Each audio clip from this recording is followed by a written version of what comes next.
Good afternoon, ladies and gentlemen. My name is Captain Mark Molyneux. I was a cadet here in 1963 and all through the late 60s. Never in my wildest dreams did I think I would be standing here introducing a true American hero. So it's a true honor for me. A few administrative announcements before we start. If in case of fire, we have fire exits over here to your right. If you need the restroom facilities, through that door back there and down the corridor. I would ask you to turn off your cell phones. In the other presentations that we've had many people taking pictures, and you are certainly welcome to do that. And if you'd like to come down and get closer to get a good shot, please feel free to do that.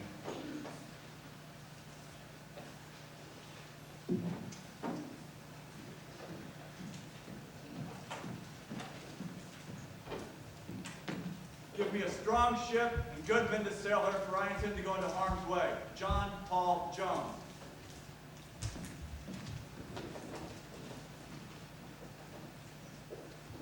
Before we start, I would like to ask a few questions. We're doing a survey. How many people have gone a full day without food or water? Just raise your hands, please. Full day.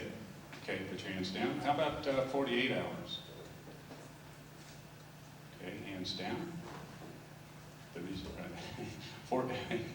I'm doing math while I'm bad here.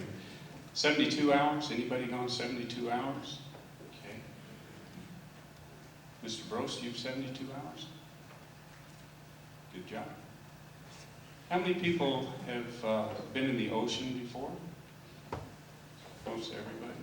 How many people have stayed in the ocean 6 hours without coming on shore? Not in a boat. Okay. How many people have been 12 hours in the water without touching dry land? Okay. Full day, 24 hours, no food or water in the water? Okay. How many people have been in the ocean when sharks were around? Okay. How many people have been covered in oil, diesel oil? A few people. The man you're about to meet has done all of it at the same time. His name is Paul Murphy. He's from Broomfield, Colorado. He brought his wife with him today. Wonderful, wonderful people. He's originally from Chillicothe, Missouri, and I hope everyone knows where Chillicothe is. Do we have anybody from Chillicothe here? Okay. This man was on the USS Indianapolis. The significance of the Indianapolis was in World War II, they were docked in San Francisco undergoing some repairs. A large wooden crate was put on board. None of the sailors knew what was going on. There were Marines guarding this crate. They went high speed to Tinian Island and delivered the box.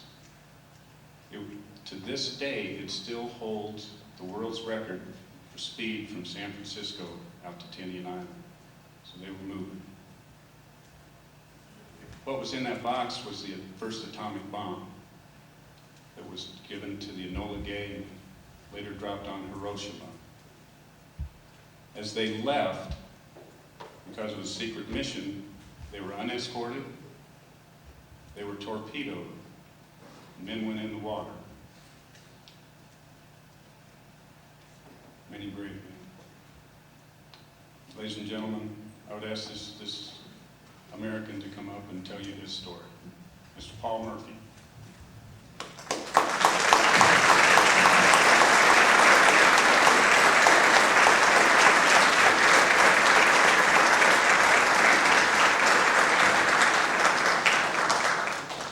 The reason we had him sit with you is because if you look around, there are heroes among you, future heroes, past heroes.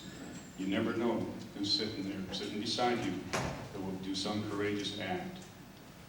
Mr. Paul Murphy.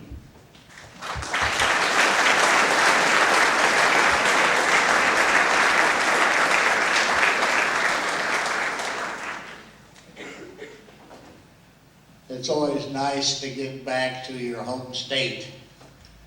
I was born here in Missouri. It's a great country. And the reception here that we've received is fantastic so far. I hope you enjoy what I have to say. I graduated from high school in '43, Chillicothe. 2 weeks later, I was drafted. Fortunately, the Army was full and I was drafted into the Navy. I went to boot camp in Farragut, Idaho. I was there about 10 weeks. By the way, can the people in the back hear me? Okay. Holler if you go to sleep. Okay.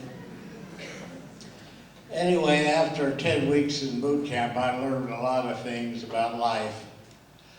One of the things I'd like to pass on to the youth before I go further is that many of you here have left a lot of good friends back home, or you're in high school with a lot of good friends. And you think you'll always have them for friends forever. I just want you to know, no matter where you go, you'll make up new friends. So don't let that bother you.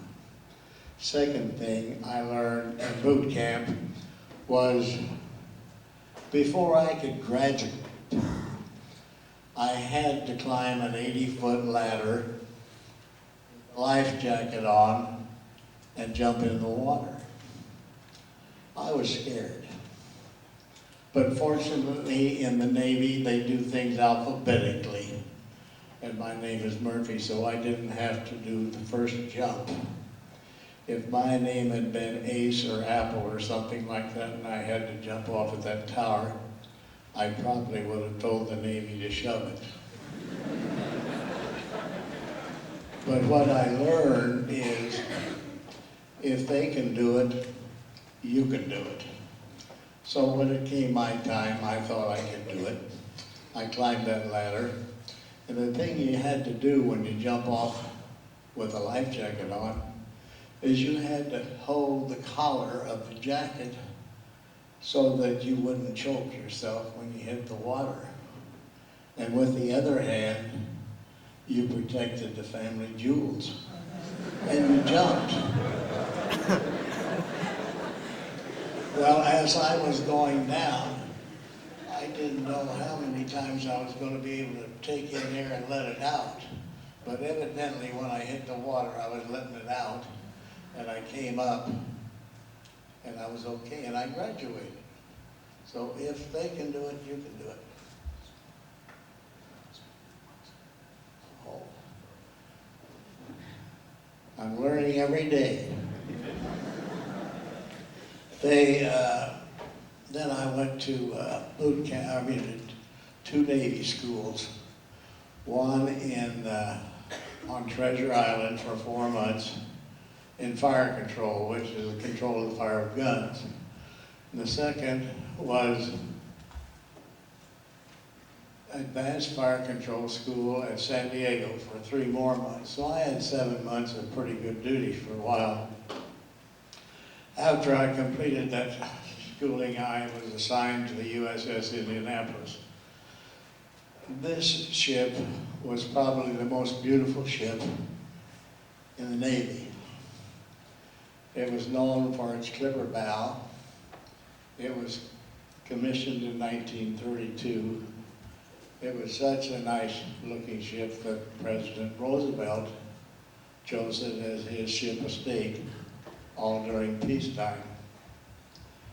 President Roosevelt made 1 trip to New York, 2 trips to South America, and 1 trip to the Aleutian Islands on it.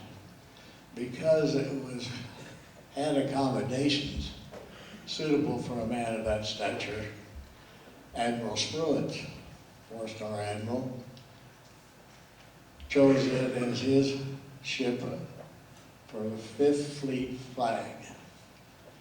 Now, probably one of the reasons why he did this is he was from Indianapolis also. But Admiral Spruitt was in charge of the Pacific on all the campaigns that I was involved in. The ship had 10 campaigns total during the war, 10 total. but I was aboard it for the last 5. My first campaigns were the Marianas operation, which included Saipan, Tinian, and Guam. During those 3 skirmishes, the Admiral took the fleet to the Philippine Islands, the aircraft carriers especially, and we made the first Philippine sea battle, which was called the Philippine-Turkey Shoot. During that campaign, the Navy's planes off of carriers shot down 412 Japanese planes. The most enemy planes shot down in one day in any theater. After that, we also sunk 1 Japanese carrier and a couple of smaller vessels, and they turned tail and moved off to their own secure areas. When we got back to Marianas, we completed the bombardment there, and our next invasion was Iwo Jima. At Iwo Jima, I was appointed to be the pointer on the 8-inch guns for that bombardment. That was the first time in the Navy that we shot a 9-gun salvo broadside at one time. It really rocked the boat. At any rate, it was a good experience, an knee-shaking one for me. And before we completed that operation, Admiral Scruggs took the carrier group again, and we went around to the north and made the first carrier raids on Tokyo. We got within 30 miles of Tokyo, almost undetected. As we drew near the shoreline, the carrier planes took off. They shot up many of the planes on the ground and some on the air that were attacking, and they again accomplished about 400 planes in one day. After we had done that skirmish, we headed back to complete the bombardment of Iwo Jima. And as we sailed back there in February, we sailed past the USS Franklin, one of our carriers, that was in flames and had been attacked by 2 kamikazes or so. And they were in a position to abandon ship if they wanted to, and their captain decided to try to save the ship. And they did haul that ship off to a safer area, and it was saved and later back into service. We got back to Iwo Jima and we completed the bombardment of that. We found that the Japanese were in hold in trenches and in caves. Our bombardment didn't do too much to clear the area. The Marines and the Army had to use flamethrowers to drive the Japanese out of their quarters. Our next engagement was Okinawa. When we were going to Okinawa, we found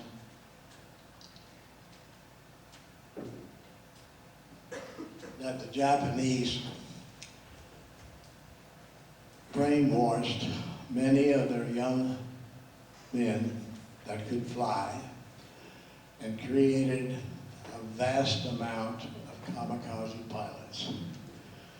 They were instructed to hit the Navy, sink our ships, and if they lost their lives, they would be protected in the hereafter because their emperor indicated that to them. And one of the first things they did as we approached Okinawa, they sent out kamikazes in droves. Those kamikaze pilots, for example, we had 151 destroyers in the Navy area at that time. Kamikaze pilots hit 121 of them, sank a lot, damaged others, some could be repaired. Okinawa D-Day was April the 1st, 1945, Easter Sunday. We had been bombarding there for a couple of weeks. And the day before D-Day, March the 31st, 6 kamikaze planes came at us. One of them got through and landed on our port side after deck. The pilot and the plane remained on main deck. The pilot was dead. His engine and a 500-pound bomb went through all decks, through the mess hall, fuel tank, and water area, and exploded underneath the ship and blew a large hole in the ship. During that time, kamikaze planes not only hit our cruiser, but 9 other heavy cruisers and 10 battleships. We were dead in the water. We had 9 people killed. 27 were injured or hospitalized. We were carried by a ship to get, they told us to Karamaretta, a small island nearby, where we had temporary repairs made on the ship. They put a temporary concrete bottom in us, and after that cured, and that we had buried the 9 men that died on the island, we limped back to the States. And we arrived in San Francisco area and immediately went into dry dock at Mare Island. We were to be in dry dock for 8 weeks. We all had leave, spent 20 days at home with our loved ones that came back. We also discovered that 250 of our men that had been on the ship since the war began were transferred to new quarters. Consequently, we brought aboard 250 new men and women, not women, men and officers to take their place. Normally, after you've had ship repairs like that, you go out and have a shakedown cruise to train the new men and also especially to test out all the equipment that had been replaced. This was foregone because we were fast and because we were available. We were chosen to make a special trip back to the Pacific carrying a secret weapon. No one knew what this was, but we did have this cargo put aboard us in San Francisco on July the 16th and guarded by Marines. And as we were proceeding across the ocean at 31 knots, which was a fast speed for a ship, we had a lot of scuttlebutt on the ship, and it was kind of interesting, and I'll pass on one that I thought was my favorite.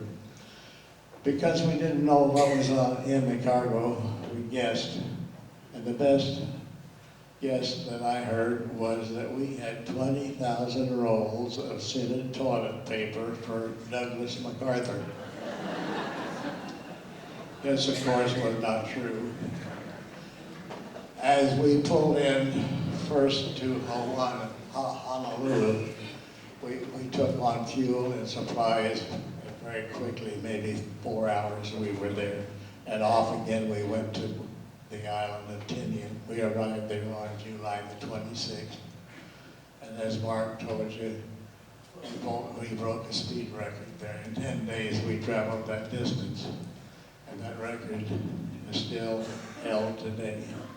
After offloading this cargo, it was taken to the airport on Tinian. And later, an old gay completed the bomb and took it. I'll tell you about that later. Our next stop was Guam the next day. My captain went ashore to receive his orders.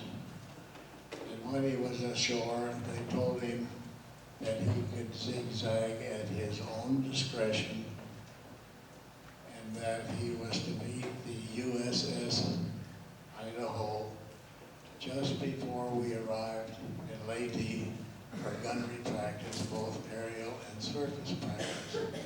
This was in order to train the new men also.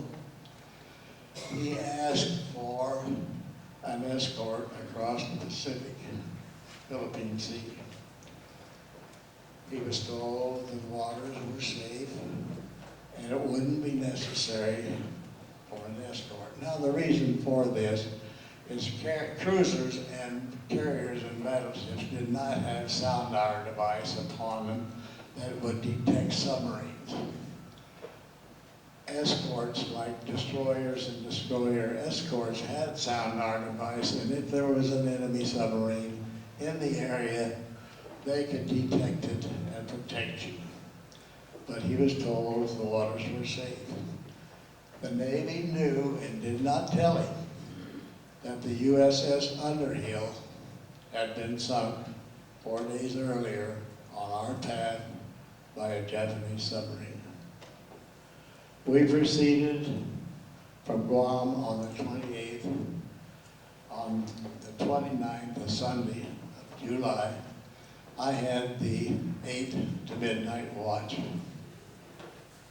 And I was relieved from duty at about 15 minutes to midnight. And I retired to my quarters, which was the after part of the ship, one deck below the fantail. About 10:30 that night, my Captain Quint, went to the officer of the deck and told him that the clouds were covering the moon. You could barely see the bridge from the bow from the bridge. And he says, cease zigzagging, and if there's any change, let me know. About midnight, out in the distance before us, there was a Japanese submarine surfaced.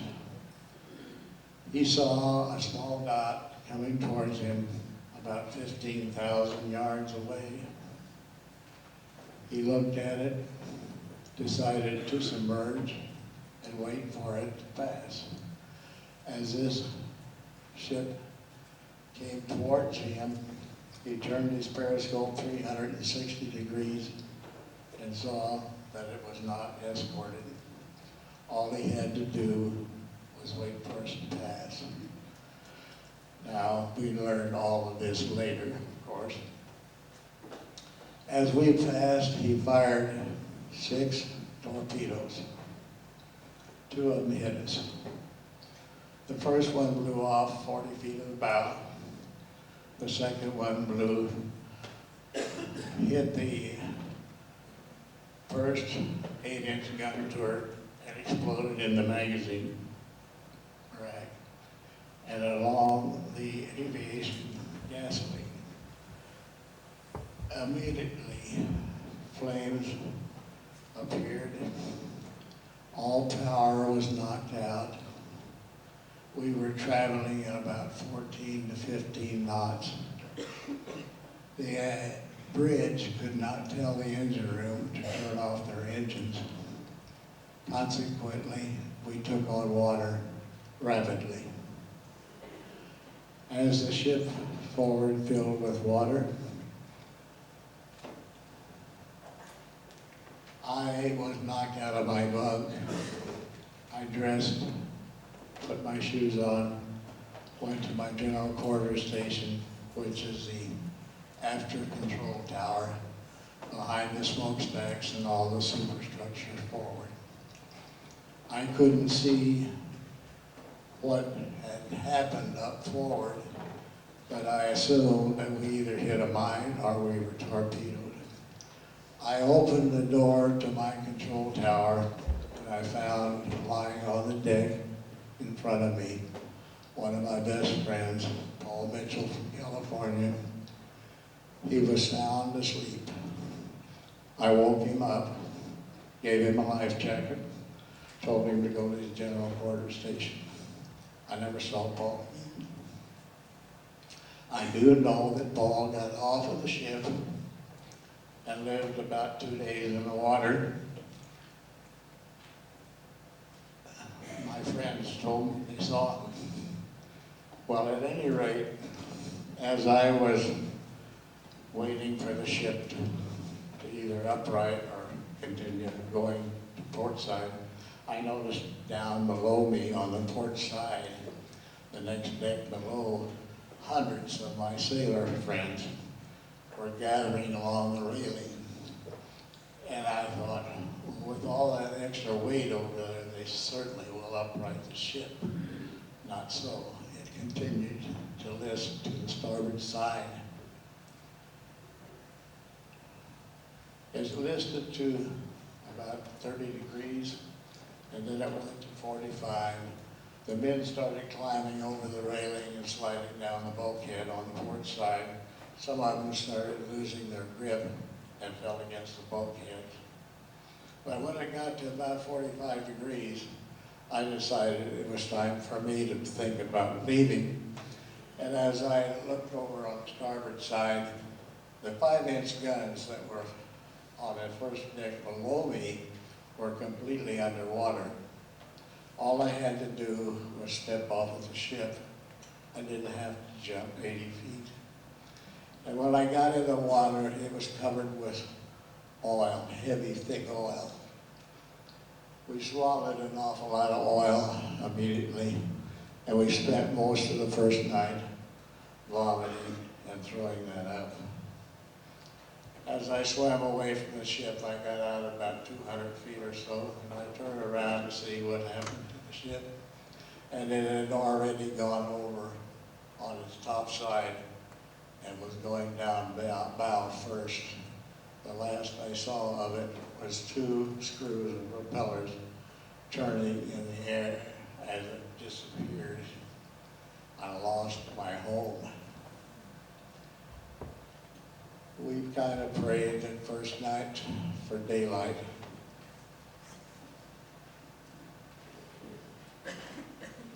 So that we could determine what our disposition was. As the sunlight came up, we found that we had 2 life rafts that had floated off the ship in my group. The group was probably in the area of 200 to 250 men. And there were 3 floater nets. A floater net is a cargo net that has cork disc on each side of each section. When unrolled and laid out flat, it gives you the effect of a blanket and gives you extra buoyancy.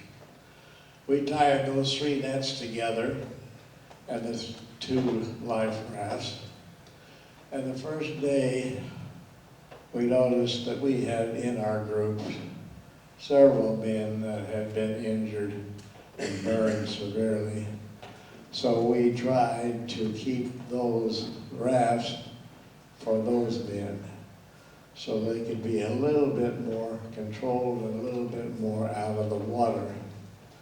As we went through the day, some of them started to pass away from injuries. And as that happened, we took their life jackets off and let them slip away. Some still did not have life jackets. The sun was pretty hot that first day and bright. It was starting to burn, reflecting off the water. So we kind of prayed for night, for coolness. And as the night came on, the waters became very chilly.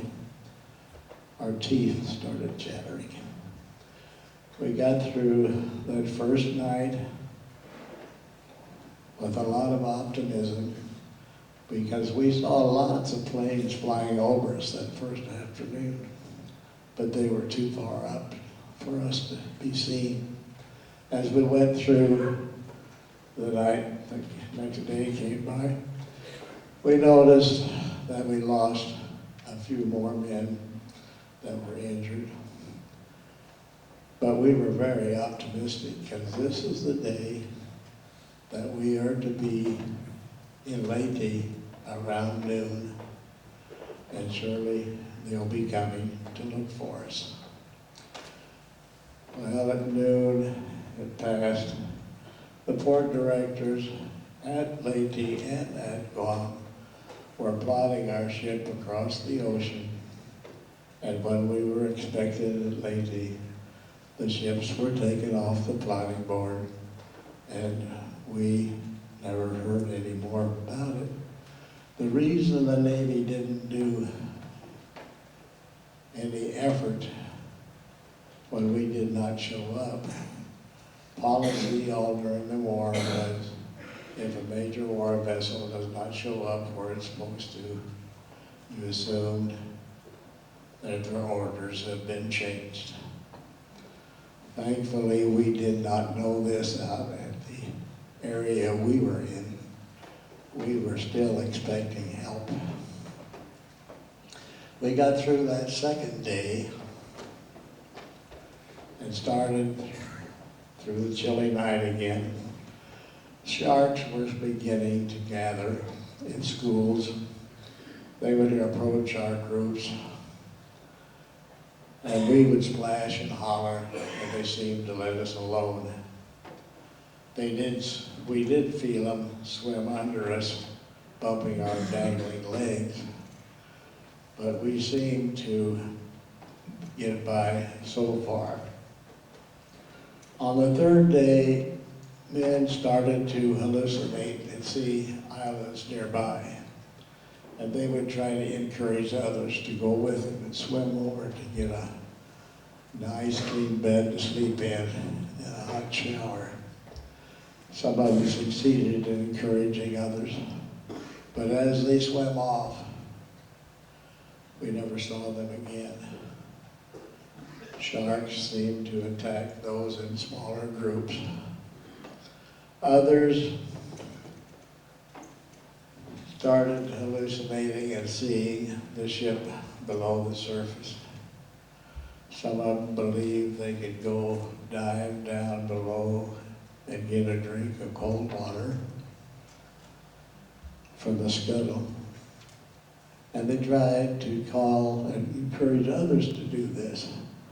Most of us declined, but those that did go down and drink so-called fresh water, when they came back up, it was only an hour and a half to 2 hours before they started choking and closing their throats. They became very belligerent. They were worse than the worst alcoholic drunk you've ever seen. You didn't want to be near them. As they would die, their jackets were taken off and given to somebody else, and they would slip below the surface, and we feel became easy shark bait for the fish.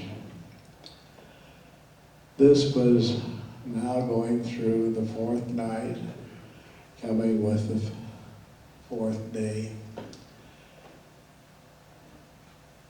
Towards noon on the fourth day, we saw a plane coming in, making a circle, like he was looking for us. But what was happening, the pilot spotted our oil slick, and he thought a Japanese submarine was in distress, and he immediately opened his bomb bay doors and prepared for a bombing run.